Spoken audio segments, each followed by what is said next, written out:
लोकसभा चुनाव 2024 का आगाज हो चुका है और अब नजर है वीआईपी सीटों पर। कौन कहां से चुनाव लड़ रहा है और कब मतदान होना है, चलिए नजर डालते हैं उन वीआईपी सीटों पर। 15 बड़ी सीट ऐसी हैं जहां पर सभी की पैनी नजर है। सभी का ध्यान ये 15 सीटें अपनी तरफ खींच रही हैं। पहले नंबर पर है वाराणसी की सीट, जो प्रधानमंत्री नरेंद्र मोदी की सीट है। यहाँ 1 जून को सबसे आखिरी चरण में मतदान होना है। दूसरे नंबर पर है गुजरात की गांधीनगर की सीट, जो गृह मंत्री अमित शाह की सीट है। यहाँ 7 मई को मतदान होगा।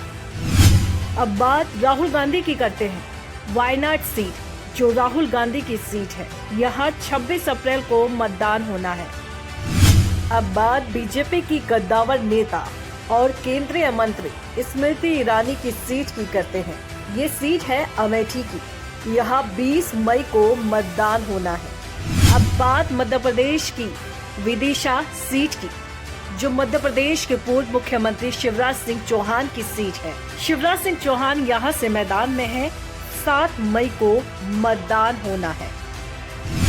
अगला नंबर आता है रक्षा मंत्री राजनाथ सिंह का। लखनऊ रक्षा मंत्री राजनाथ सिंह की सीट है। यहाँ 20 मई को मतदान होना है। अब बात तिरुवनंतपुरम की। यहाँ से कांग्रेस के मौजूदा सांसद शशि थरूर और केंद्रीय मंत्री राजीव चंद्रशेखर मैदान में हैं। यहाँ 26 अप्रैल को मतदान होना है। अब बारी आती है केंद्रीय मंत्री ज्योतिरादित्य सिंधिया की। ये गुना की सीट है। यहाँ से सिंधिया मैदान में है। 7 मई को मतदान होगा। अब बात करते हैं हरियाणा के करनाल सीट की। हरियाणा के पूर्व मुख्यमंत्री मनोहर लाल खट्टर यहाँ से चुनाव लड़ रहे हैं। यहाँ 25 मई को मतदान होगा। करनाल के बाद अब बारी है हरिद्वार की। उत्तराखंड के पूर्व सीएम त्रिवेंद्र सिंह रावत यहाँ से मैदान में है। यहाँ 19 अप्रैल को मतदान होना है। अब बात बीजेपी के कद्दावर नेता नितिन गडकरी की। ये नागपुर की सीट है और यहाँ 19 अप्रैल को मतदान होना है। नितिन गडकरी के बाद बात करते हैं पीयूष गोयल की। मुंबई उत्तर केंद्रीय मंत्री पीयूष गोयल पहली बार इसी सीट से लोकसभा चुनाव लड़ रहे हैं। यहाँ 20 मई को मतदान होना है। अब बात करते हैं बीजेपी के फायर ब्रांड नेता और केंद्रीय मंत्री अनुराग ठाकुर की। ये सीट है हमीरपुर की। यहाँ 1 जून को मतदान होना है।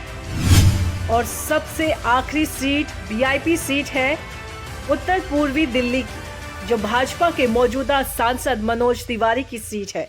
यहाँ 25 मई को मतदान होना है। ये वो 15 बड़ी सीटें हैं जहाँ पर हर किसी की पैनी नजर है।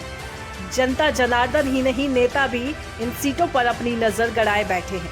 अब देखने वाली बात ये होगी कि कौन सा नेता किस नेता को पटकनी देता है और जनता जनार्दन का आशीर्वाद किस नेता को प्राप्त होता है। तो दोस्तों, हमारे द्वारा दी गई जानकारी आपको कैसी लगी है, हमें कमेंट करके जरूर बताएं। साथ ही हमारे चैनल को सब्सक्राइब करना बिल्कुल ना भूलें।